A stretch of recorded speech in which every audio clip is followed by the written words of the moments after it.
Reba here, welcome back to Gooseberry Homestead. So I wanted to show you guys what I got potted up so far this morning from Raintree. I made that trip yesterday to pick up my order. The only thing I didn't end up getting, which I was really wanting, was that Cosmic Crisp apple tree, but they don't have any in stock now. In fact, they don't have many trees in stock now. And they do have some plants, potted plants, that they're shipping out this time of the year. But if you make an order for a tree or any of the plants that say order for spring, you won't get those orders until February through March of next year. So I just decided to go ahead and hold off on getting the apple tree until springtime, because there could possibly be some changes in our living situation here, and I would really hate for plant orders to be going to a house that I'm no longer living at and I might forget about. So, because when things get busy, you sometimes forget little things like that. And even though it's not really a little thing, but yeah, it would be considered a little thing. So I decided to go ahead and just wait. I don't really foresee us moving out of state, but you just never know. So, or we may not move. So I just don't know. I just don't know what may come between November and February of next year. I just don't know. Could still be here. If that's the case, yes, I will be getting that Cosmic Crisp. So I got potted up just a few minutes ago. I potted up these elderberries.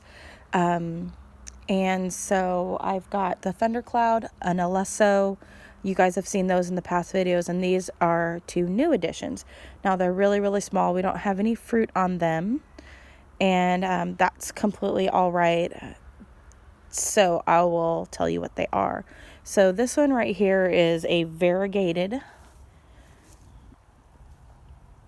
elderberry, and the new growth, when it comes on, it has more of a yellow edge to the leaf, and then as it matures, it turns this really nice ivory creamy white color, and it's just really, really pretty.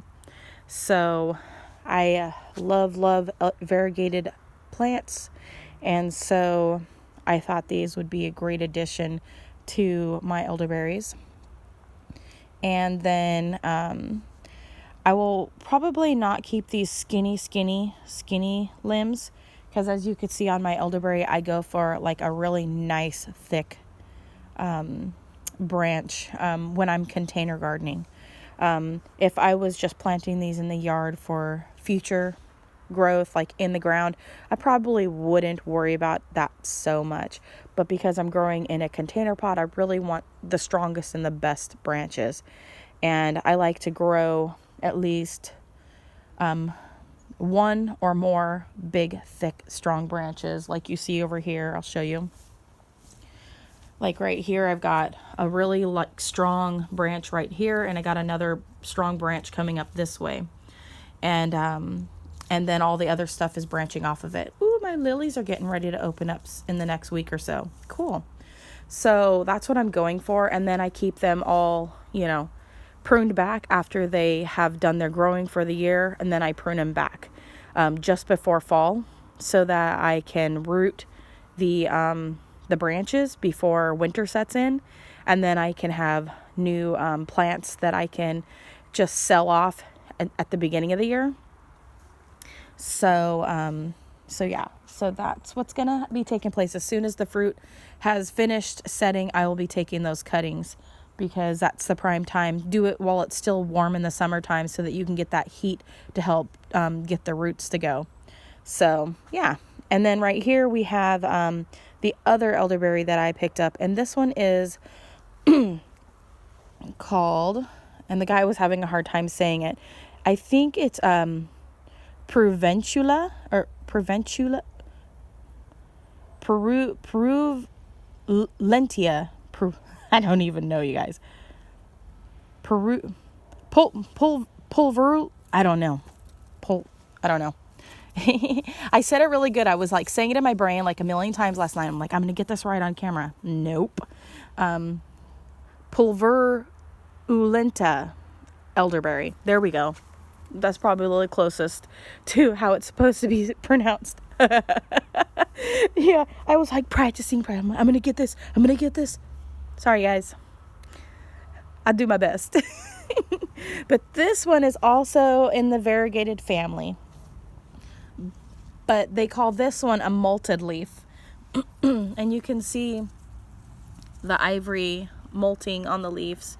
And some people will say it looks diseased, but I think it looks beautiful. It kind of reminds me of a painter's studio where their paint got splashed all over, and it just kind of like looks like that. Looks like it's painted onto the leaves. It's really, really beautiful. And so I picked this one up.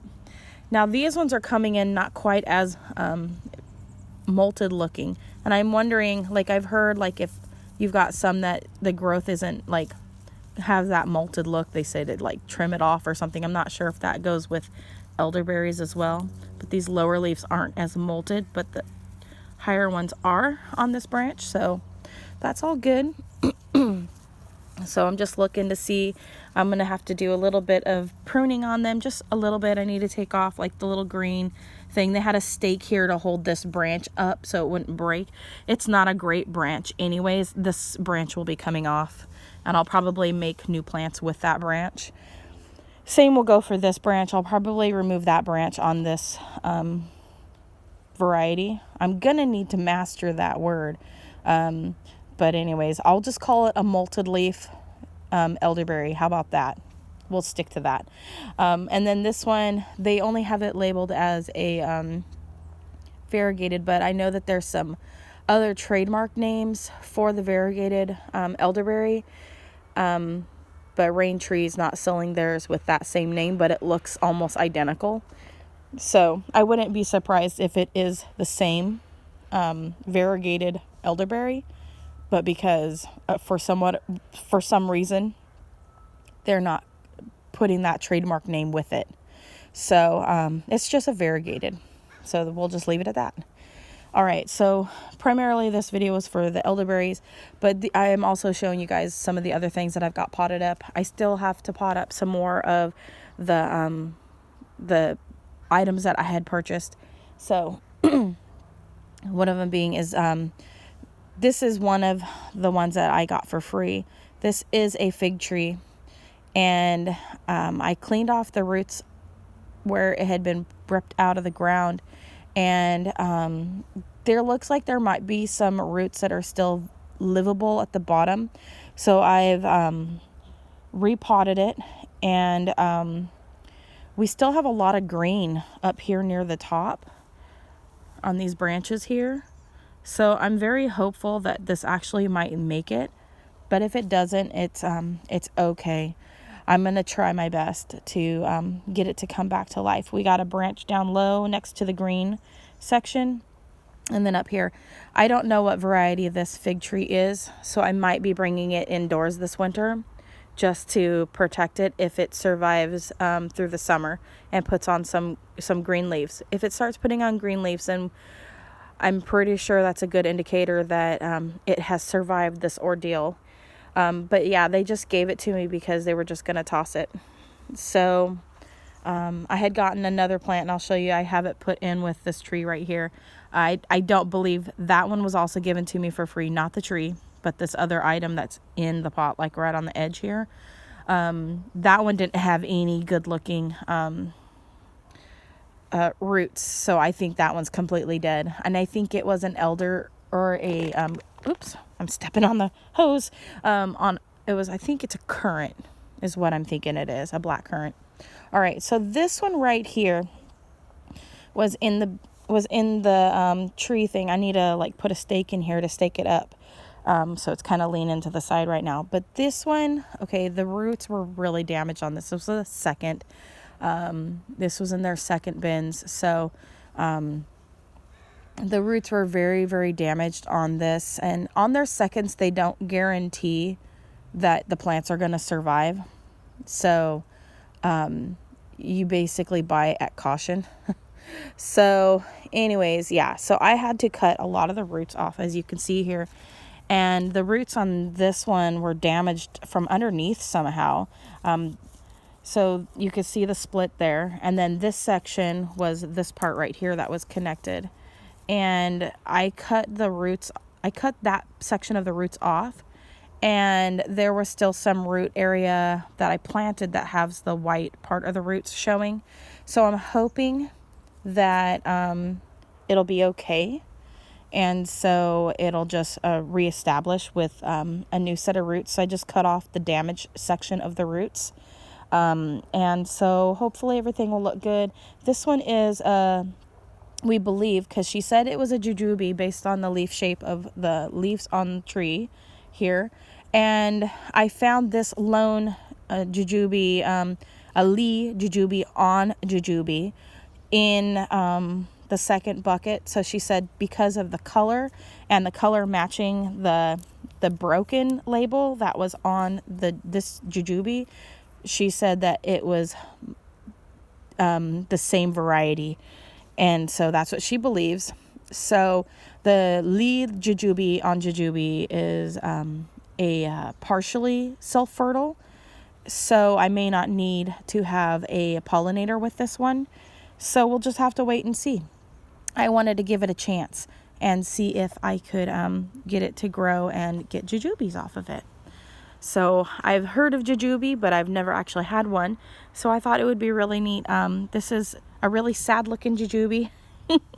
Really, really sad. They did a lot of cut off. It looks like there was a lot of damage this year at the nursery from probably the same thing that happened to some of my trees from the snow damage, because they got it cut back real short all the way up. And so, but it's pretty symmetric. So I'm hoping we'll get some growth, and I'm hoping that their roots will just reestablish. I'm going to get a stick today, and I'm going to get this upright and in the soil. And then this one right here, I was calling it in my last video, I was calling it a medlar, but it's actually a quince is what she said. It didn't have a tag on it, so I don't know what variety it is. There was, I had to trim the roots just a little bit to fit it into the container, but I just trimmed off parts that weren't, didn't have any of that didn't look very healthy. So, yeah. Anyways, there is a major damage to this tree. We do have tree growing from the rootstock down here, and we also have a couple where they could become new branches or new leaders is what I'm thinking. I'm thinking this is going to become the new leader on the tree right here. I'm going to need to cut the tree off about right here. I might actually bring it up to right below this damage right here. There's a major crack that starts right here and goes all the way up to this section of the tree here. And I believe that was sustained probably from some sort of winter damage. And so it just looks really sad, but it still has some of the life going to this branch. So what I'm thinking I'm going to try is I'm going to try doing that pruning technique where the root, I can't remember what it's called. I'm wanting to call air layering or something like that. Anyways, where you scuff up the surface and then you wrap it, and then you wrap it with like a soil of some sort. I've got the soil. My brain isn't working right now. And so then you wrap cellophane around that, and you make sure it's wet. And then that way the roots will, start growing on the branch. And so I was thinking I might do that for all these sections up at the top here, and then cut it down low. Once I see that those branches have taken, and get those, just so that I can preserve the quince, because it's still growing, it's still alive, we still have a lot of green. I had to trim off some of the top parts, but I've got it all pretty much done now. but I want to give it its best life that it can have. So I may end up having to cut this branch off, and I wish I had better loppers, because I don't want to damage that main branch that's coming on, and so I need to just be really, really careful. So I want it to get more established before I do any cutting. But in the meantime, I've got a lot of stuff, like the water's getting into this crack here. So let me know, you guys, in the comments, if you deal with trees. Should I just get like a compound to like seal it and just leave it and see if it'll be okay? I don't know. So but I mean, it's a weak branch now. This branch is weak, and it's actually cut all the way into the heart of the tree.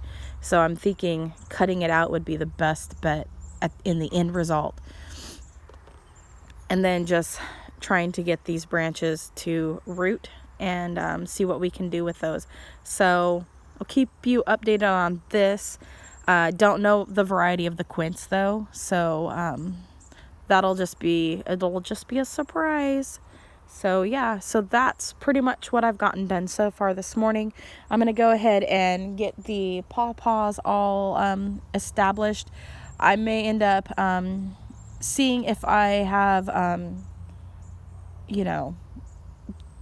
may end up selling one of the extra ones because I didn't need an extra one. So we'll just see how that goes. But anyways, you guys, thanks for watching. Comment, like, and subscribe, and click that bell button. And as always, have a wonderful day, and God bless. Bye.